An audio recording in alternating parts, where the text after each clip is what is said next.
Assalamualaikum warahmatullahi wabarakatuh. Selamat datang kembali di Haryana Official. Mbak-mbak semuanya, gimana kabarnya nih hari? Semoga sehat selalu di perantauan, amin. Semoga mbak-mbak semuanya terhindar dari mara bahaya. Semoga dipermudah segala urusan sampean mbak. Amin ya robbal alamin. Doa terbaik dari tanah air buat sampean semuanya yang selalu mensupport iki, yang selalu nonton video iki. Semoga sampean terhindar dari mara bahaya dan semoga sampean iso sukses selalu neng perantauan mbak, iso kumpul sama keluarga sampean tanpa halangan apapun, tanpa kekurangan apapun nantinya, amin. Nah mbak-mbak semuanya, kali ini kita bakal membahas sebuah video yang beredar. Jadi kemarin ada salah satu teman kita yang komen, Mbak tahu nggak kejadian hari Minggu iki adanya kasus jotosan 2 PRT Indo yang dimana iki kejadian di Mevu. Pak jawab, saya tahu Mbak, tapi karena sebenarnya banyak juga sih kasus yang ngumpul di sini dan belum dibahas, jadi tak tunda dulu mana yang lebih penting, mana yang dahulu. Jadi hari ini baru tak bahas ya Mbak, dan ini mengenai kronologinya. Jadi silahkan kalau mbak-mbak mungkin ada info tambahan, silahkan komen. Oke, kita bakal memulai kronologi nih. Jadi ini kejadiannya di Mevu antara jaket hitam yang bernama Mbak Titin dan juga jaket ungu. Jadi lebih enaknya jaket hitam sama jaket ungu ya. Kronologi nih, iki pagi itu hari Senin, iki tiba-tiba jaket ungu iki mendatangi Mbak Titin atau jaket hitam tadi. Nah kemudian jaket ungu kuwi tiba-tiba ngamuk Mbak. Dia bilang, kamu mau ngeracuni aku ya? Kamu mau matiin aku ya, mau bunuh aku ya, seperti itu. Jadi ngerancau sendiri. Ketika ngerancau itulah si Mbak Titin ini mencoba membiarkan, tetapi naas dia tuh dipukul sama jaket ungu. Pagi itu terjadinya pemukulan yang dilakukan oleh Mbak Ungu, dan ini lebih dulu dilakukan oleh Mbak Ungu. Sekali lagi ya, lebih dulu yang main pukul kui jaket ungu, bukan Mbak Titinya tadi. Nah mengetahui dipukul itu, barulah si jaket hitam kui memberontak. Tapi sebelumnya itu Mbak Titin juga telepon polisi Mbak untuk datang di tempat kejadian. Nah ketika terjadinya adu mekanik itulah tiba-tiba jaket ungu kui pingsan, padahal belum diapa-apain Mbak. Akhirnya dia itu yang saya baca ya, dia pura-pura pingsan seperti gambar ini. Atau mungkin mbak-mbak sudah ngelihat kan video depan tadi. Jadi Mbak Ungu iki pura-pura pingsan, kemudian setelah dipanggil polisi, beberapa menit kemudian polisi datang di tempat kejadian.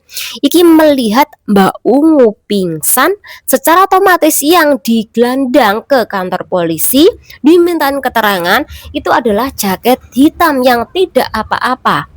Karena polisi hanya ngeliat bahwa ada salah satu korban ini yang pingsan. Berarti yang main pukul dikira aku jaket hitam, padahal bukan jaket hitam yang main duluan.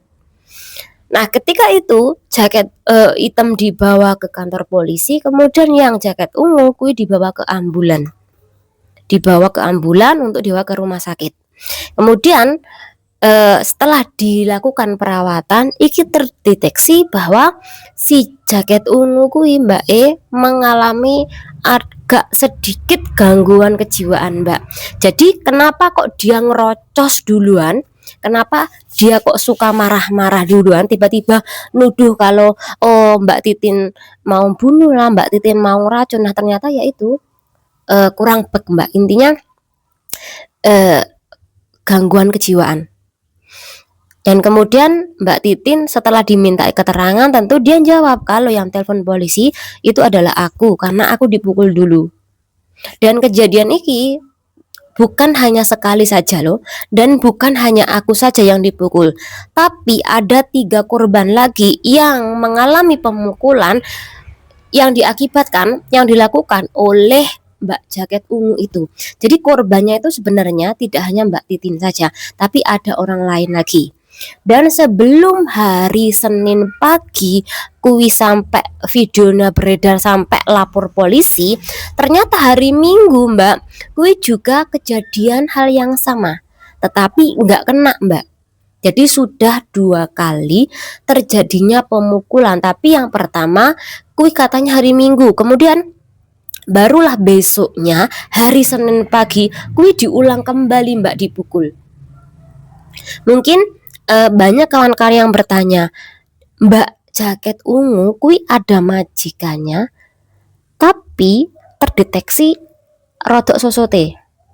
Kok bisa? Jawabannya bisa saja Mbak, karena yang saya ketahui Mbak jaket ungu iki punya majikan yang super duper cerewet banget, super duper maafan banget.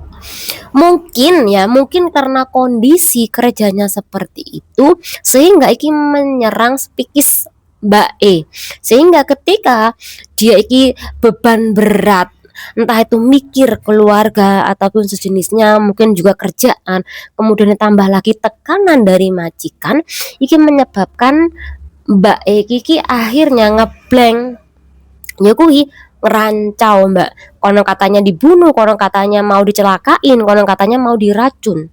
Jadi seperti ini loh Mbak kisahnya dan kasusnya. Jadi dalam kasus ini sekali lagi nggak salah juga sih ketika Mbak Titin kui juga membela diri karena kejadian iki sudah 2 kali. Lah sudah tahu seperti itu, kenapa kok nggak lari, nggak lapor polisi? Sebenarnya sudah lapor polisi Mbak, sebelum kejadian seperti itu sampai ramai itu sebenarnya Mbak Eki sudah lapor polisi. Tapi sekali lagi, yo namanya orang rodok nggak bek, yo pasti nggak ngerasa takut, yo nggak ngerasa salah. Tapi yang paling lucu adalah ketika dia pura-pura pingsan di situ. Jadi menurut aku, apakah benar dia iki rodok sosote apa enggaknya, karena di situ kan pura-pura pingsan. Menurut aku iki masih di batas normal kalau dia pinter sekali mengelabui polisi.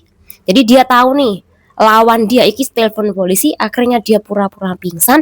Jadi ketika polisi datang di tempat kejadian ngelihat korban iki dianggap korban karena apa? Pingsan tadi. Dan pelaku iki masih segar bugar.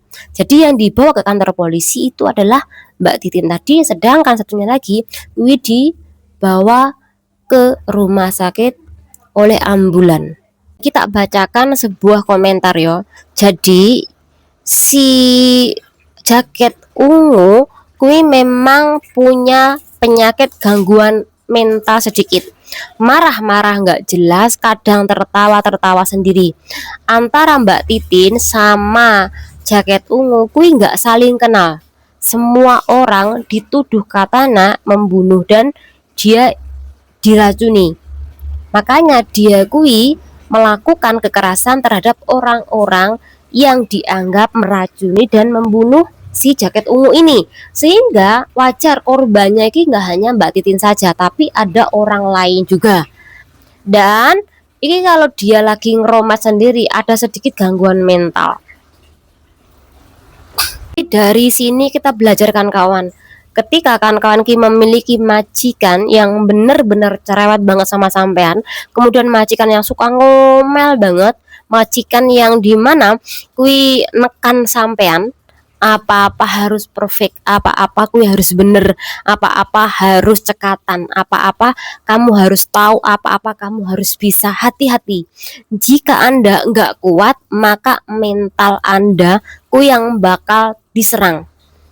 Kemudian sampean kui terlalu tertekan, akhir alhasil ketika sampean terus menerus tertekan, sampean akhirnya gangguan mental Mbak. Iki yang dialami banyak orang, dimana teman-teman kita ini setelah pulang dari negara orang, iki tertekan, masih dalam kondisi tertekan ketika bekerja di sana. Ketika tertekan, tidurnya nggak nyaman, makannya nggak nyaman, tidurnya kui kadang-kala sering bangun, sering terdengar orang teriak, sering terdengar orang panggil dia, tiba-tiba dia kaget. Kemudian dia ki tiba-tiba diam, tiba-tiba tertawa sendiri, tiba-tiba nangis sendiri. Ini gejala, Mbak. Jadi kalau sampean kui tiba-tiba kaget, kemudian tiba-tiba ngerasa ada yang membangunkan, tiba-tiba ada yang teriak, dan sama tidurnya nggak nyaman, kepikiran sama adalah kerja, dan kepikiran sama adalah majikan Anda, teriakan majikan Anda, suruhan majikan Anda, dipastikan gejala stres. Jadi hati-hati bagi mbak-mbak semuanya, butuh refreshing, butuh relax. Jadi walaupun sampai sudah kembali ke kampung halaman, ke tanah air, kadangkala suasana di tempat majikan, suasana kerjaan di tempat majikan masih saja di pikiran kita. Jadi usahakan buat mbak-mbak lek nggak kuat di majikan tersebut, putuskan kontrak kerja. Jangan terus bertahan walaupun sampai memiliki hutang yang harus Anda bayar di bank. Ada nih mbak-mbak yang nggak peduli dimaki oleh majikan itu, nggak peduli dibudakkan oleh majikan itu, nggak peduli Anda dikata-katain yang macam-macam yang menyakiti hati Anda sampai kurus kering, makan kurang, tidur kurang, sampean tetap bertahan karena apa? Sampean punya hutang bank. Jadi ketika Samen punya hutang bank, apapun yang terjadi tempat majikan, Samen tidak peduli karena yang paling utama adalah nyaur utang bank tadi. Jadi sekali lagi, tolong bagikan kawan yang punya hutang bank melebihi batas dari gaji Anda, cepat selesaikan. Ketika sampean majikane sejahat itu sama sampean. Semoga dengan adanya pembahasan ini bermanfaat. Dan diri, wassalamualaikum warahmatullahi wabarakatuh.